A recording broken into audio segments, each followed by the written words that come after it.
Hi hello friends, എല്ലാവർക്കും quiz ഗാലറിയിൽ സ്വാഗതം. അപ്പോൾ ഞാൻ ഇന്നൊരു വെറൈറ്റി ആയിട്ടുള്ളൊരു ഫ്രൂട്ട്സ് കാണിക്കാനായിട്ടോ വന്നേക്കണേ. അപ്പോൾ ഞാനും ഈ ഫ്രൂട്ട് ആദ്യമായിട്ടാണ് കാണുന്നത്. നിങ്ങളിത് കണ്ടിട്ടുണ്ടെങ്കിൽ ഒന്ന് പറയണേ. ഇതുണ്ടോ, ഇതിൻ്റെ പേര് ഡോങ്കോങ് അങ്ങനെയാട്ടോ ഈ ഫ്രൂട്ടിൻ്റെ പേര്. നിങ്ങളിത് കണ്ടിട്ടുണ്ടോ? ഞാനിത് ആദ്യമായിട്ടാണ് കാണുന്നത്. ഞാൻ ഇതിപ്പോൾ കഴിഞ്ഞ ദിവസം നമ്മൾ തൊടുപുഴയ്ക്ക് പോയ വഴിക്ക് കല്ലൂർ അവിടെ കുറേ റംബൂട്ടാൻ്റെയും മാംഗോസ്റ്റീൻ്റെയൊക്കെ തോട്ടമുണ്ട്. അവിടെ ഒരു കടയിൽ ഇത് വിൽക്കണ കണ്ടത്. അപ്പോൾ ഞാനിത് മേടിച്ചു നോക്കി. നമ്മൾ എപ്പോഴും വെറൈറ്റി ഫ്രൂട്ട്സുകൾ ടേസ്റ്റ് ചെയ്യാൻ വേണ്ടിയിട്ട് ഇഷ്ടപ്പെടുന്ന ആൾക്കാരാണ്. അപ്പോൾ അതുകൊണ്ട് തന്നെ നമ്മളിത് കണ്ടപ്പോൾ ഇത് മേടിച്ച് നോക്കി.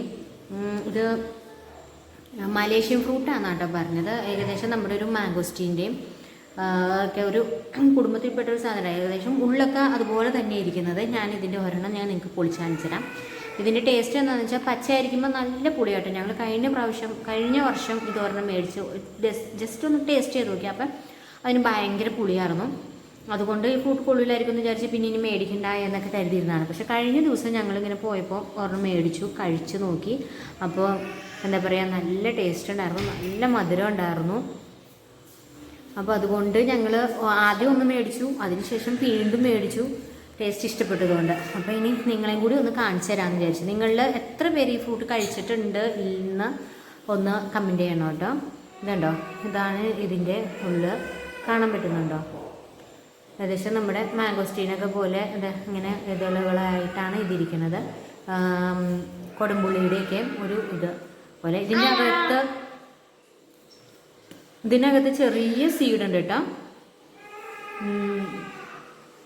നല്ല മധുരമാണ്.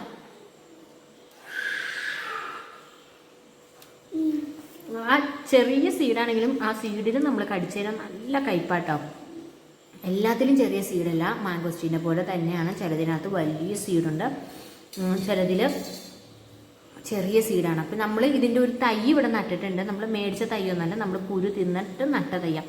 ഏകദേശം ഒരു 2 വർഷമായ തൈയാണ് നമ്മുടെ അടുത്ത് നിൽക്കണേ. ആ തൈകൾ ഞാൻ നിങ്ങൾക്ക് കാണിച്ചു തരാം. പക്ഷേ അപ്പോൾ മഴയില്ലേ, മഴ മാറി കഴിയുമ്പോൾ ഞാൻ നിങ്ങൾക്ക് തൈ കാണിച്ചു തരാം കേട്ടോ. ഇത് സീഡ് ഞാൻ കാട്ടി തരാം കേട്ടോ. അത്യാവശ്യം നല്ല വലിയ സീഡാണ്. പിന്നെ നല്ല ടേസ്റ്റ് ഉണ്ട്, നല്ല മധുരമുണ്ട്. നമ്മൾ മേടിച്ചാലും നമുക്കിത് നഷ്ടമൊന്നും വരാനില്ല.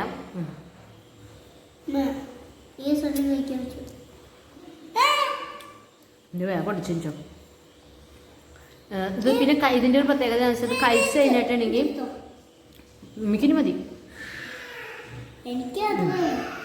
കഴിച്ചു കഴിഞ്ഞാൽ പിന്നെ ഇതിങ്ങനെ കഴിച്ചുകൊണ്ടേ ഇരിക്കാൻ തോന്നും. നമ്മൾ റംബൂട്ടാനൊക്കെ പോലെ തന്നെ കഴിച്ചു കഴിഞ്ഞാൽ കഴിച്ചുകൊണ്ടേ ഇരിക്കാൻ തോന്നും. പക്ഷെ വില കിലോയ്ക്ക് 350 രൂപയാണ് കേട്ടോ ഇതിൻ്റെ റേറ്റ് പറയുന്നത്.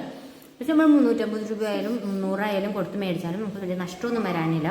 ഇത് ഞങ്ങളവിടെ ചെന്നപ്പോഴത്തേക്കും ഏകദേശം അത് കേടാതെ കളഞ്ഞില്ല. അതിനകത്ത് വലിയ കുരുണ്ട സീഡ് കളയണ്ട, നമുക്ക് നഷ്ടമൊന്നും വരാനില്ല. കാരണം ഇതിനകത്ത് വേസ്റ്റായിട്ട് പോകാൻ ഒന്നുമില്ല.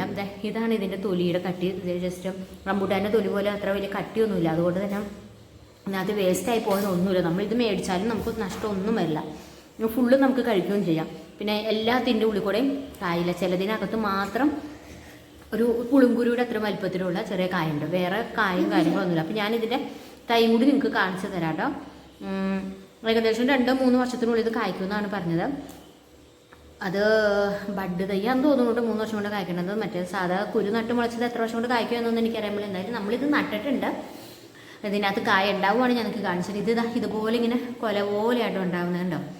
ഇങ്ങനെ നല്ല രസം. ഇതിങ്ങനെ പൂവൊക്കെ ആയിട്ടും ഉണ്ടായി കിടക്കണം. ഇത് അവരുടെ വീട്ടിൽ തന്നെ ഉണ്ടായിട്ട് സെയിൽ ചെയ്യുന്നതാണ്. അതുകൊണ്ടാണ് നമുക്ക് ഇപ്പോൾ ഇത് 250 രൂപയ്ക്കായിട്ട് നമ്മൾ മേടിച്ചത്. അവർ പുറത്തേക്ക് വിൽക്കുമ്പോൾ 350-400-നൊക്കെയാണ് ഇത് സെയിൽ ചെയ്യണം.